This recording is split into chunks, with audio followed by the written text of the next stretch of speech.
বাংলাদেশে একটা গণতান্ত্রিক রাষ্ট্র কায়েম হবে।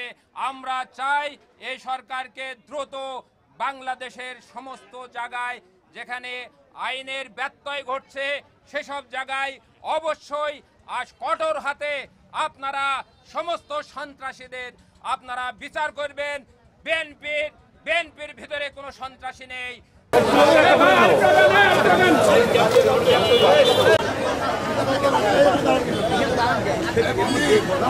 300 এমপি আজকে ইমাম সাহেব সহ গোপালগঞ্জ একটি জায়গা এবং তারুণ্যের অহংকার ও নাটোরে ধানের শীষের প্রতীকে সাধারণ সম্পাদক মোস্তফা ভাই এবং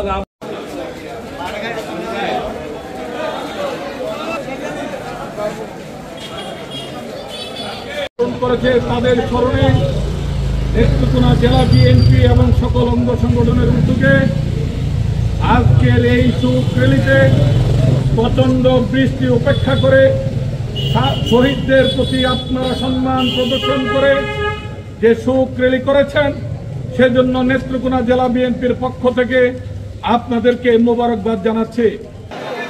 প্রিয় ভাইরা, জুলাই আগস্টের যে আন্দোলনে যারা শহীদ হয়েছেন তাদের যে আত্মত্যাগ, সেই আত্মত্যাগের প্রতি শ্রদ্ধা জানানোর জন্য আজকে বাংলাদেশ জাতীয়তাবাদী দল সারা বাংলাদেশে কানক পতাকা ধারণ করে এই মৌন মিছিলের আয়োজন করা হয়েছে।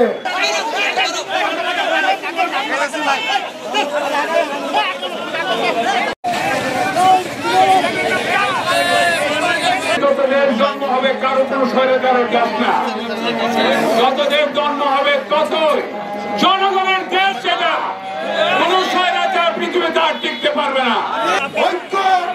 ঐক্য বজায় রাখতে হবে ভাইরা ভাই। এখন এই বিপ্লব ছাত্র জনতার আন্দোলনের মাধ্যমে দীর্ঘ 17 বছর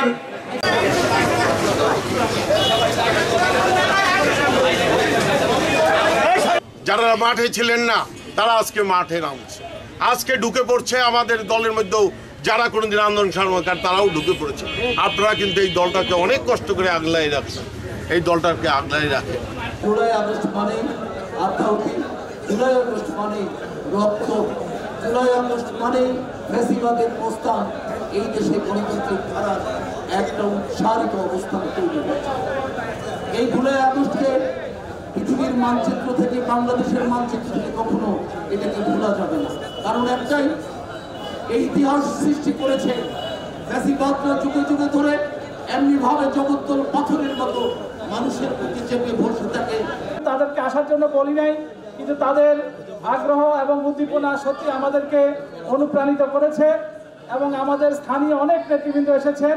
আমরা জেলা বিএনপির পক্ষ থেকে তাদেরকে ধন্যবাদ এবং মোবারকবাদ জানাচ্ছি। আপনারা জানেন এই জুলাই আগস্ট এগুলো আজকে এই দিনগুলো আমাদের কাছে ঐতিহাসিকভাবে স্মরণীয়।